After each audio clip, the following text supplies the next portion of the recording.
18 September 1980, Damascus, Arkansas. A routine maintenance shift inside Missile Complex 3747, one of 18 Titan II sites ringing Little Rock Air Force Base. In the underground access tunnel, checklist pages turn. Overhead, sodium vapor lights hum against concrete. The missile stands fueled and on alert. Aerosine 50 fuel, nitrogen tetroxide oxidizer. A readiness posture enabled by storable propellants that can remain loaded for years. At approximately 6:30 p.m., Central Daylight Time, a socket wrench drops roughly 70 feet. It punctures the first stage fuel tank. Vapor alarms trigger within minutes. Control room gauges indicate escalating concentrations. The combat crew executes hazard checklists, then evacuates. By midnight, portable detectors will read maximum. Instrument saturation, explosion risk no longer theoretical. At 3:02 a.m., the complex detonates. The 740-ton silo door is blown clear. 1 airman dies, 3 are seriously injured.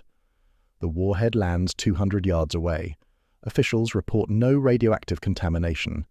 The paradox remains, a strategic system destroyed without nuclear detonation, and the numbers told the truth. The Titan II program begins in December 1960 with a strategic imperative: deploy a second-generation intercontinental ballistic missile capable of remaining on alert for extended periods without refueling. By 31st December 1963, the force is fully operational. 54 missiles distributed across 3 strategic air command wings.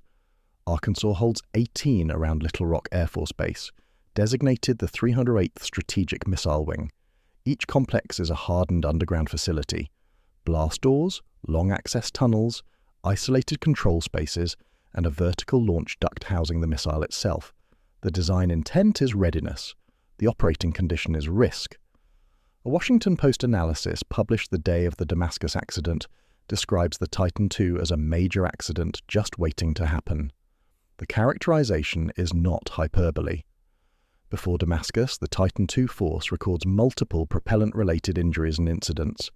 The same Damascus site experiences a nitrogen tetroxide leak in 1978, serious enough to evacuate school children and send residents to hospital. Yet the program continues. Propellants loaded, crews on duty, maintenance ongoing. Readiness depends on chemistry. Titan II carries aerosine 50 fuel and nitrogen tetroxide oxidizer, storable liquids that enable long-term alert status but impose severe handling constraints. The propellants are hypergolic. They ignite on contact with each other, eliminating the need for ignition systems and enabling rapid launch. This same property makes leaks catastrophic. Fuel and oxidizer must remain separated by tank walls and valve seals. Any breach creates a toxic, flammable environment. Confined spaces magnify consequences. Vapor concentrations can reach explosive thresholds within minutes. The Damascus site, officially Launch Complex 3747, is standard Titan II architecture. National Park Service documentation for Site 5717 provides the clearest layout: a surface control center, an access portal with multiple blast locks, a cableway descent, equipment levels, and the silo itself. The public imagines a silo. The engineering reality is a multi-level underground facility where each blast door limits access and changes the measurement picture. Facility geometry turns a leak into a time-dependent problem. Responders cannot see the hazard directly. They infer it through instruments and limited entries. Re-entry becomes a discrete decision, bounded by oxygen supply, detector range, and the risk that concentrations may spike at the next door. On 18 September 1980, that geometry will define survival margins measured in meters and seconds. Thursday, 18 September 1980, evening shift. Missile Complex 3747, near Damascus, Arkansas. Maintenance is underway inside the underground facility. The Titan II stands fueled, on alert, designed for rapid response. The missile's operational posture depends on its propellant choice. Aerosine 50 fuel and nitrogen tetroxide oxidizer remain loaded in the vehicle's tanks, enabling Strategic Air Command to maintain readiness without the time penalty of fueling before launch. This is the Titan II's strategic advantage. It is also the maintenance crew's primary hazard. During routine work, a wrench socket falls. Official reconstruction places the drop at roughly 70 feet. The socket strikes the missile's first-stage fuel tank and punctures it. The time is approximately 6:30 p.m., Central Daylight Time. Fuel vapor begins leaking into the confined space of the silo. Alarms trigger. The expectation is controlled response. Isolate, monitor, stabilize. The reality is that a single drop tool has defeated layers of hardness because the vulnerability is chemical and internal. The crew transitions to checklist-driven procedures. Arkansas emergency services are notified. The state layer begins coordinating with Air Force Command. Local decision-making starts diverging from federal expectations. Officials bring in a truckload of bleach, part of improvised mitigation attempts alongside formal emergency protocols. The contrast is immediate. This is not a scripted drill. It is an unfolding chemical incident inside a strategic nuclear weapons facility.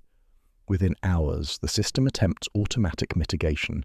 The complex dumps approximately 100,000 gallons of water into the silo to dilute fuel vapor and suppress concentrations. The expectation is that engineered systems, designed for exactly this contingency, will stabilize conditions. Instruments tell a different story. Vapor readings increase. The Congressional Record will later state this plainly. The 100,000 gallons of water had not solved the problem. Instead, the vapor readings increased. The puncture creates a leak. The leak drives alarms. Alarms drive evacuation logic. Evacuation logic drives the next crucial question: re-enter to assess and control, or stand off and wait. The decision hinges on what portable detectors show when crews descend the access tunnel. If readings are manageable, entry continues. If detectors read maximum instrument saturation, the posture shifts to retreat and containment. By midnight, that threshold will be crossed. The same Damascus site that experienced propellant issues in 1978, an early warning that did not prevent 1980, will face the question every complex emergency ultimately asks: how much time remains, and who decides when it has run out? The control room becomes the first decision point. The 4-person combat crew remains at their stations for more than 2 hours, monitoring instrument readings and maintaining contact with the wing command post. They are watching gauges that indicate the state of a facility they can no longer safely occupy.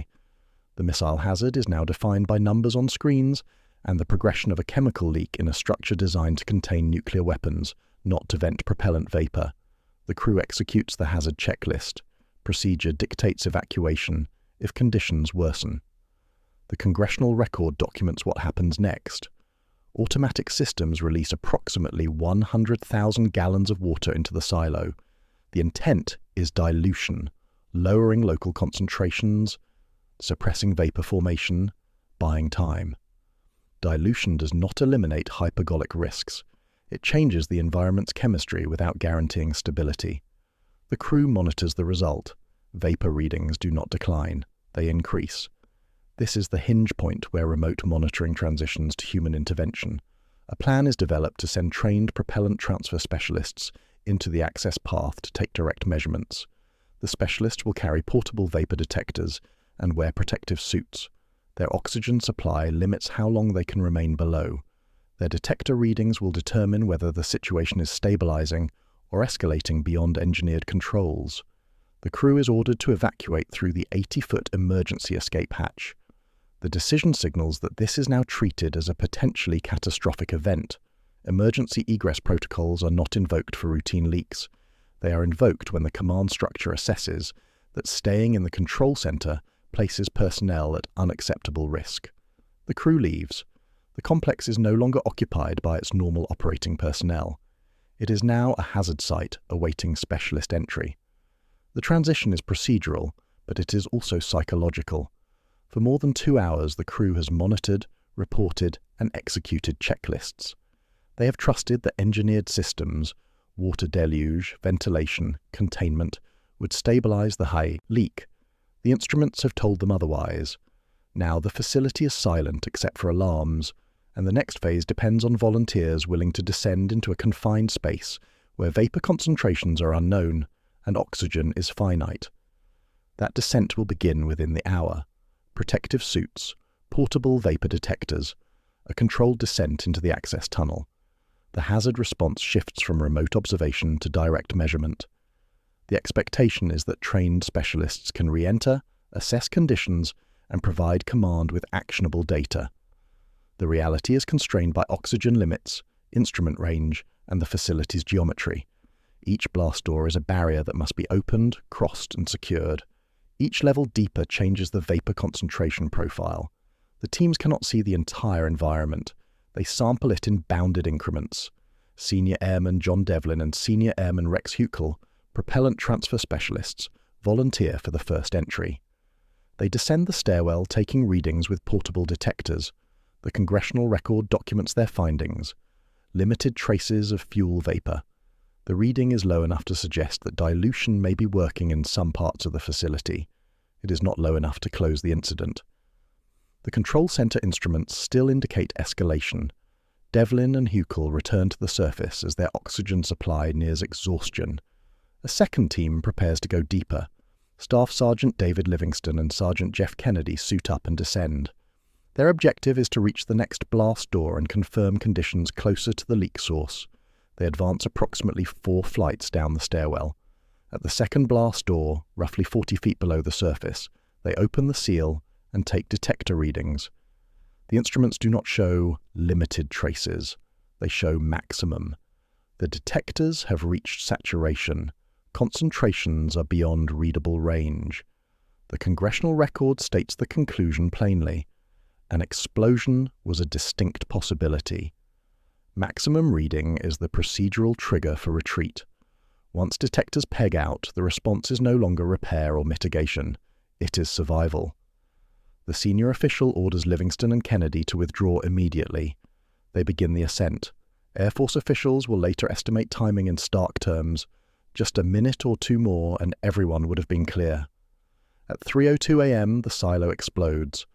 While hazard teams work inside the complex, security police execute evacuation procedures around the perimeter. The Congressional Record specifies a 2-mile radius. Residents are roused from sleep. Sheriff's deputies coordinate with Air Force security forces. Roads are closed. Evacuation centers are established in nearby towns. B Branch, Gravesville. The operation is rural, ad hoc, and expanding under uncertainty. Sheriff Gus Anglin insists on wider evacuation margins. He has institutional memory. He was exposed to nitrogen, tetroxide fumes at the same Damascus site during the 1978 leak. He understands that official assurances and ground-level risk do not always align. Local leadership pushes for larger safety buffers. The Washington Post reports that evacuation eventually affects approximately 1,400 people across a corridor roughly 10 miles north and 5 miles on either side of the complex. The dominant immediate hazard is chemical exposure and blast risk. The nuclear question is a contingency planning driver, not yet a verified threat. Nitrogen tetroxide vapor is toxic. Inhalation causes severe respiratory injury. Fuel vapor is flammable. The combination, in confined spaces, is explosive. Evacuation reduces civilian exposure and clears responders to operate without worrying about bystanders. It also reveals a documented truth. Local safety decisions often outrun federal command certainty. While evacuation proceeds on the ground, federal nuclear emergency infrastructure activates. The Atmospheric Release Advisory Capability, ARAC, logs its first call as a NEST standby alert at 0415 Pacific Daylight Time. NEST is the Nuclear Emergency Search Team. Standby status means the federal government is preparing for a potential nuclear material dispersal scenario. ARAC is asked to generate dispersion calculations. The request assumes a worst-case contingency, warhead involvement, radiological release, plume transport. ARAC's own after-action report documents the challenge. Timelines were very long, and essential information was very scant to non-existent. Communication to the accident site is described as impossible. The off-site expert system is running models, but it lacks structured, timely data from the scene.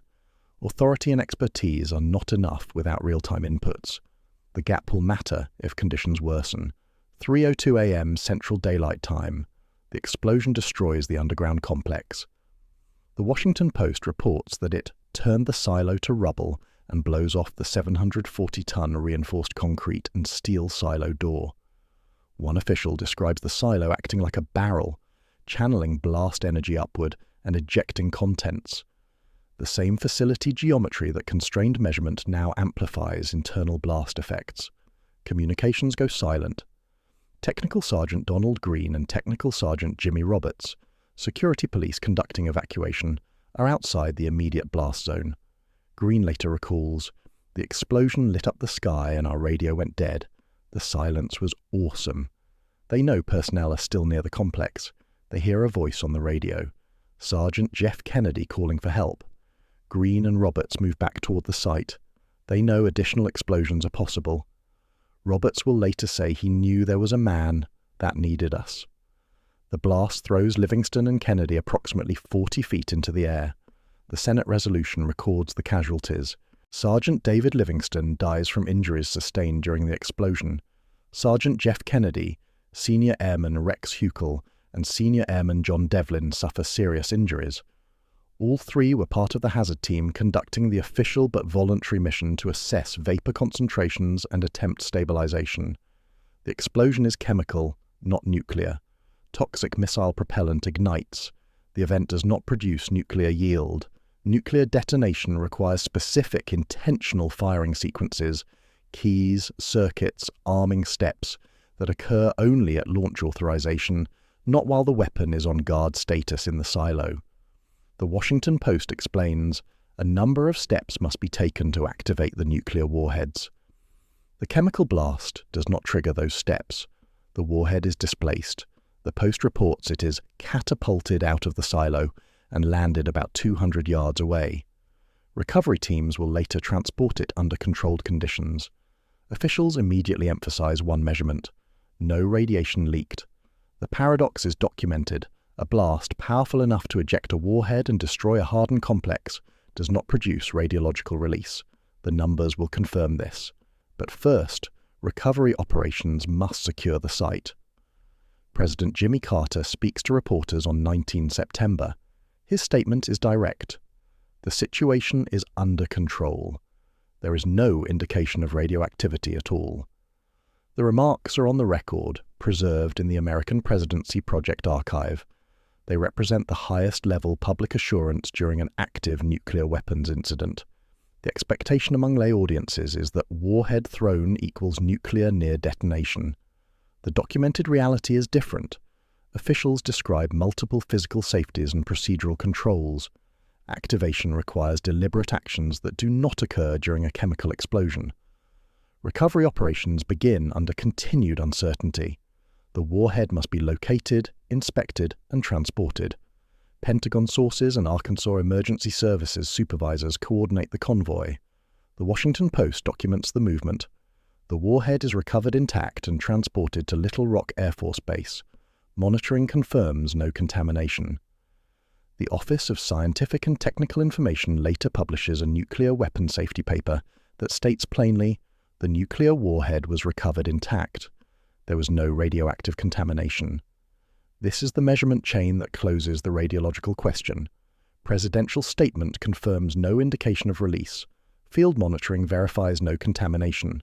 Technical literature documents recovery outcomes. ARAC, which prepared dispersion models as a contingency, never has to issue plume forecasts because monitoring proves the models unnecessary. The federal modeling system's readiness matters.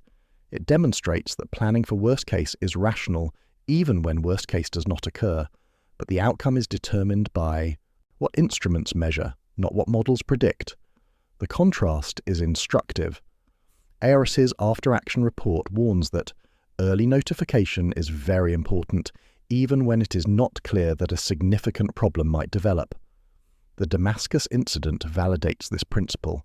Notification happened, models were prepared, monitoring was deployed. The result was verification of no release, not emergency response to dispersal. The system worked as designed. Assume nuclear contingency until proven otherwise, then stand down based on data.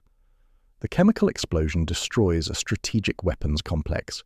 It injures personnel and displaces a high-yield warhead. It does not produce the radiological event that emergency planners prepared for. The lesson is procedural and technical, not cinematic. 24 September 1980. The United States Senate introduces Senate Resolution 529. The resolution is titled, "A Resolution to Pay Tribute to the Courage and Heroism of Certain Members of the United States Air Force."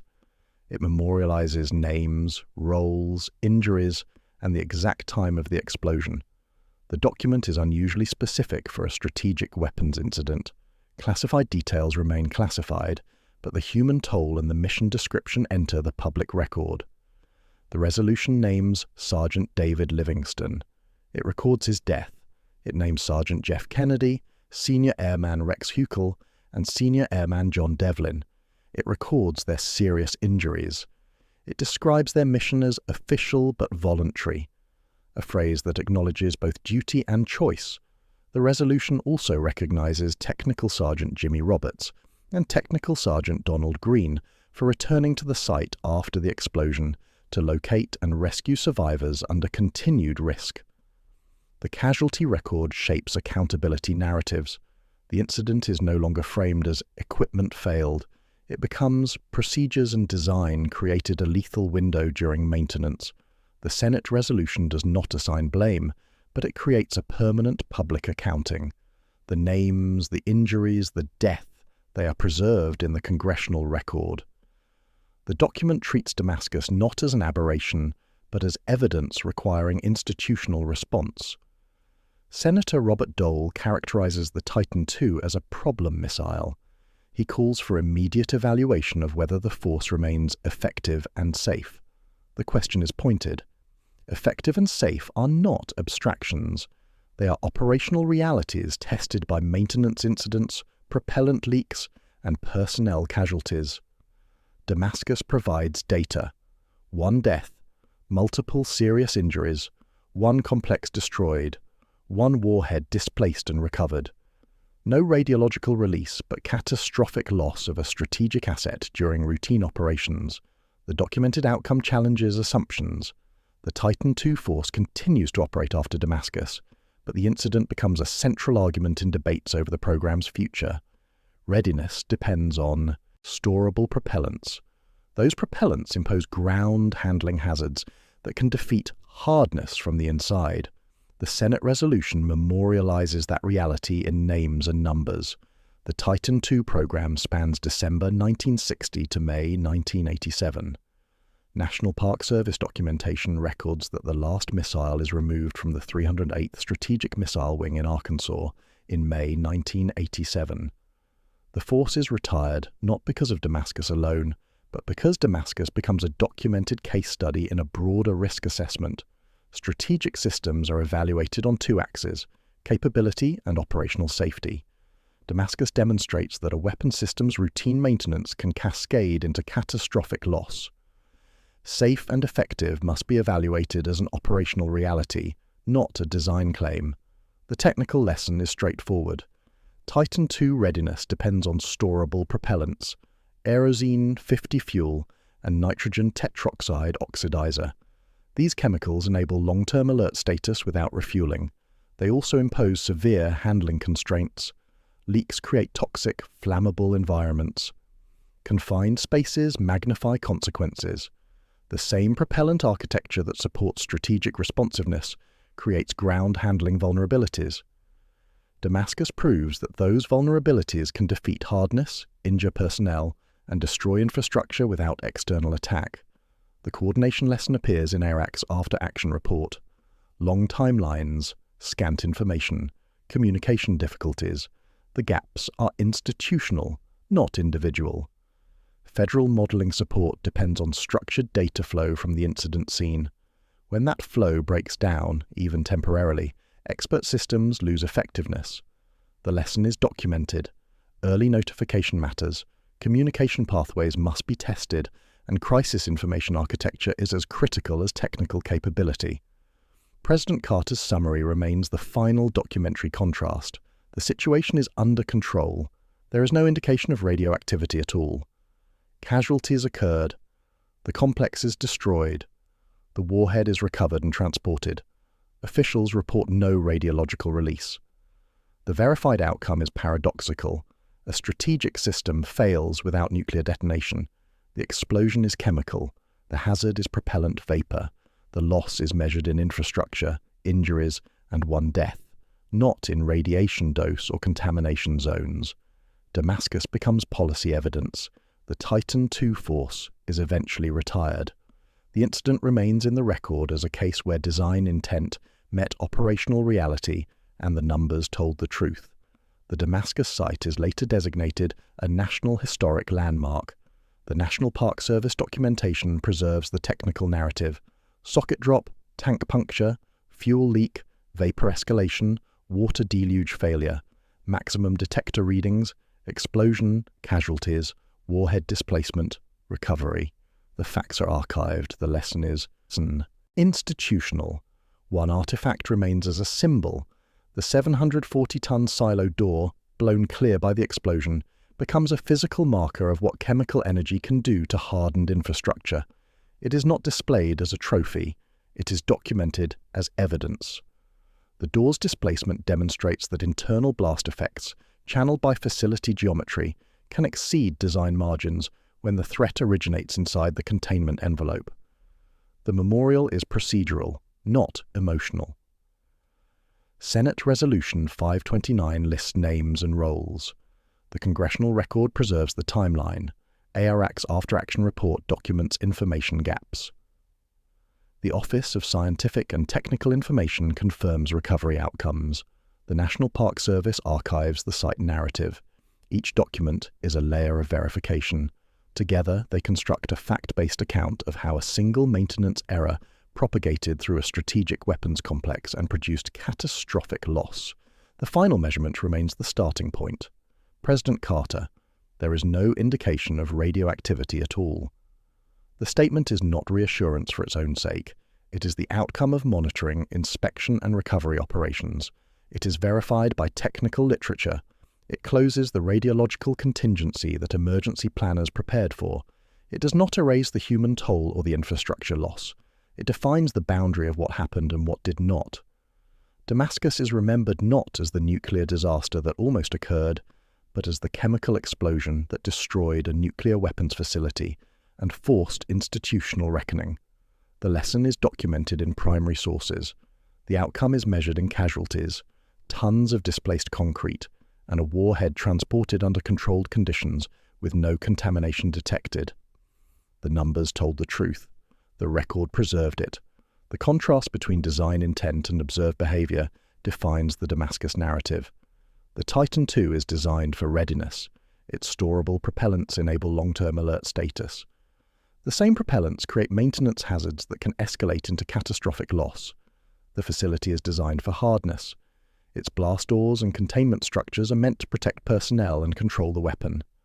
The same geometry channels internal blast energy into destructive ejection when the threat originates inside.